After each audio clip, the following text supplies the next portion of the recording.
It was amazing how far the zombies have come since that first movie. There was no visual effects really for the zombies.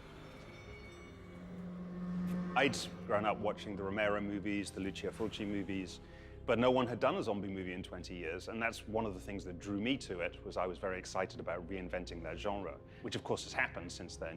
I remember watching the first edit of the first Resident Evil in your house on your big old television set. It had a back and everything. Yeah. And I remember I loved the movie, but I was like, cut away from the zombies, because it's just, the less you see them, the better. And it was just like cut, and you're like, I can't. I mean, there's only so much cutting away I can do. It's a zombie movie. I mean, that's true in most monster movies, is the less you see of the monster, usually the better, because then you can imagine the horror rather than being shown it.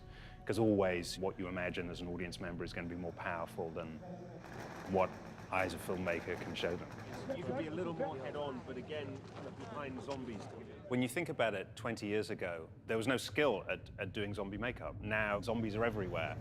But back when we started Resident Evil, and especially in Germany where we were shooting, there were no makeup artists that really knew how to do all the prosthetics that were required for like really detailed zombie makeup, which we have now, of course. I mean, I think the zombies in the latest movie look fantastic. But also, I made a choice in the first movie that they were newly undead. So they hadn't been walking around for like years and years and years, slowly falling to pieces. You know, they just become undead. You're gonna have to work for your meal! So the zombie makeup was always going to be fairly minimal, which I think creatively was the right decision, but ultimately what it led to was they weren't that impressive to look at. I feel like the zombies really came together in the third one.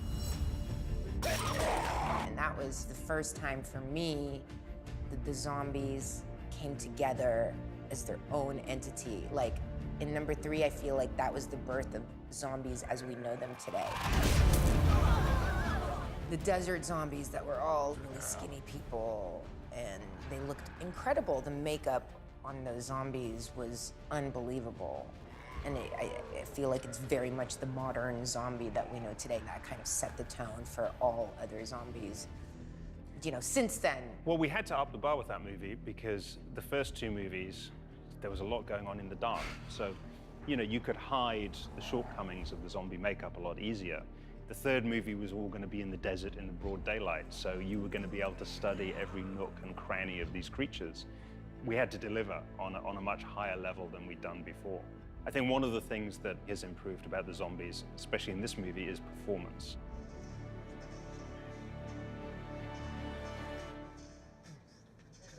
Nice! In this movie, we wanted the zombies to be like animals, and quite often they'd be fighting amongst themselves. There's a great sequence where you knock that stunt guy Paul off the troop transporter, and he's hanging off the troop transporter, and there are zombies fighting over him to eat him. You know, so they're not just attacking him, they're kind of fighting amongst one another.